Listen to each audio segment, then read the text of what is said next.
Hello students, you're welcome to this lesson. Remember in our last lesson, we discussed about monarchical system of government. And we said that monarchy is a system of government under the rule of a king, queen, or emperor known as the monarch. Now in this lesson, we're going to learn about republican form of government. We're going to learn about the meaning of republican form of government and the feature of republican form of government. Now when we talk about republican form of government, it is a system of government headed by the president elected for a fixed term of office. Alright, now the next thing you're going to see is the slides for this lesson. Make sure you have your writing material close to you. I hope you enjoyed this lesson. I'll be right back. Hello students, you are welcome to this lesson. And I believe the previous lesson on monarchy was very helpful to your academic in this subject. In this lesson, you are going to learn about republican government. What is a republican government? A republican form of government can be defined as a sovereign state headed by a president elected for a fixed term of office. Unlike a monarchy, succession to the office of the head of state is non-hereditary but elective. It is a representative democracy in which government is by the consent of the people. Nigeria so far has succeeded in operating 4 republics. The first was in 1963 and was between 1963 and 1966. The second was between 1979 and 1983. The third was in 1989, and the fourth republic was from 1999 to 2005. Do you understand, students? Please ensure you are with your writing materials. You need to take down these points. Okay? In the First Republic, Dr. Nnamdi Azikiwe was elected as president, that is, a ceremonial head of state, in a parliamentary or cabinet system of government. Now, in the Second Republic, that is between 1979 to 1983, Alhaji Shehu Shagari was elected executive president for the country as both head of state and government under a presidential system of government. Before I proceed further, can we still remember what is a presidential system of government? Can we still remember the meaning of presidential system of government?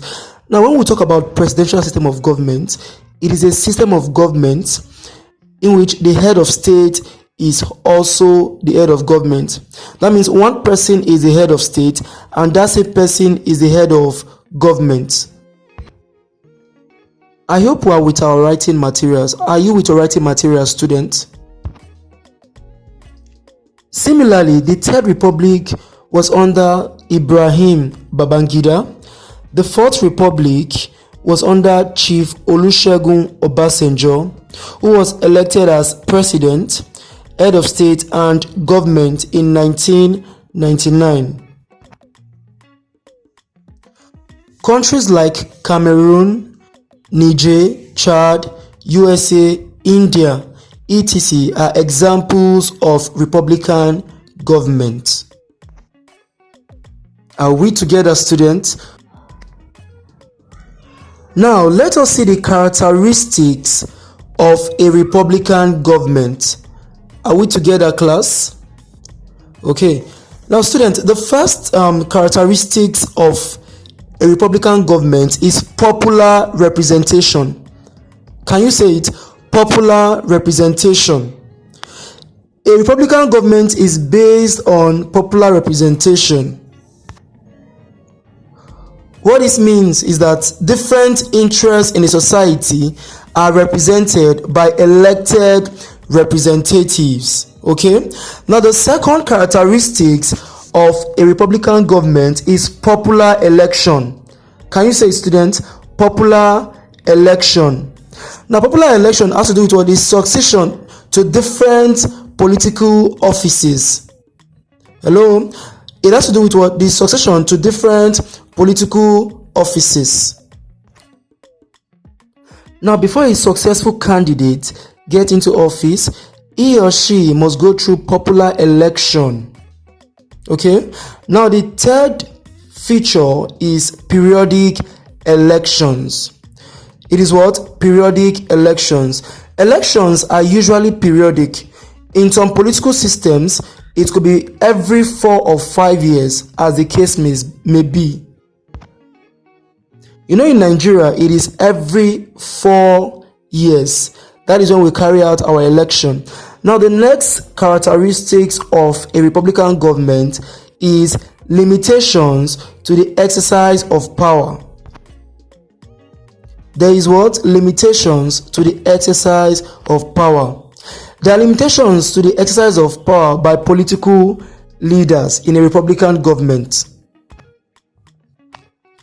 The next characteristics of a Republican government is the rule of law.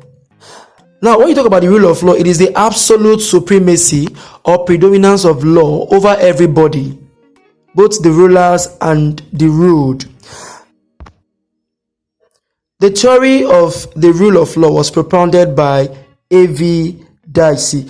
Now, the rule of law, it has to do with what? The supremacy of the Constitution, and the rulers must abide by its provisions. Okay? Another feature or characteristics of a Republican government is political responsibility. The political leaders must be responsive and accountable to the people they are representing. It is very good for a leader to be accountable, and responsive. Okay, now you have to be accountable to the people you are representing in your area.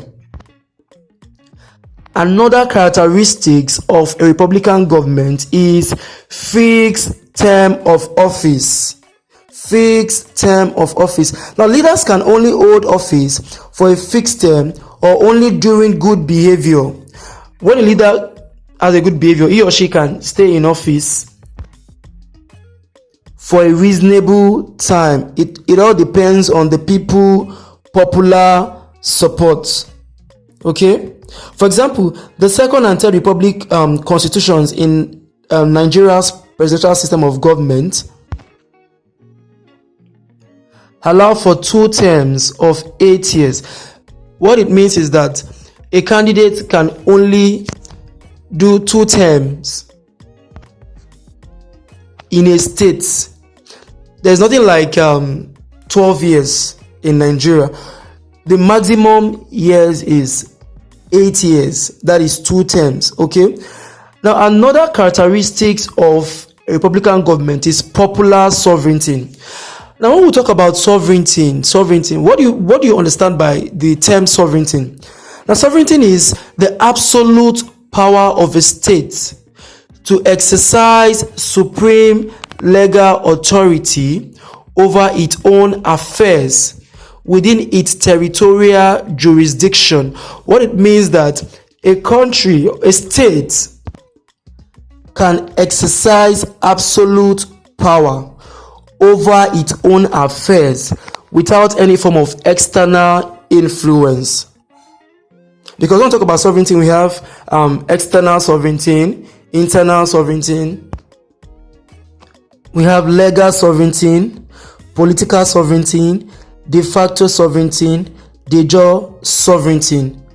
When it comes to legal sovereignty is the body that makes laws and enforces same in the states. When we say political sovereignty, it refers to that body which is supreme in a state. The will which is ultimately obeyed by the citizens of the state. The electorate constitutes the political sovereign. Hello? Now we also have de facto sovereignty, and it refers to the body or group of people who use force to make citizens obey their will after overthrowing the legitimate sovereign of the state through invasion or revolution. For example, military government. Now, when we talk about de jure sovereignty, this is a type of sovereign rule which is based on law and its application as opposed to physical exercise or use of force. What it means is that de jure sovereignty does not require the application of force, unlike de facto sovereignty. When it comes to internal sovereignty, it refers to the supreme power the state has to make and enforce laws within its area of authority. Are we together, students? Please write down these points. And finally, when we talk about external sovereignty, the power of the state exists and conduct its domestic affairs without external influence. The state also has the power to decide on how to relate with other nations of the world on equal basis. Do we understand, students? Now back to Republican government. We are still on the characteristics of Republican government. Now the last characteristics here is equality of citizens. All citizens have equal opportunity to vote or to contest any elective post in the system. Now we can see that Republican form of government creates room for equality amongst citizens of a given state. The system affords people equal opportunity to vote or to contest for any elective positions in the states. Do we understand, students? All right.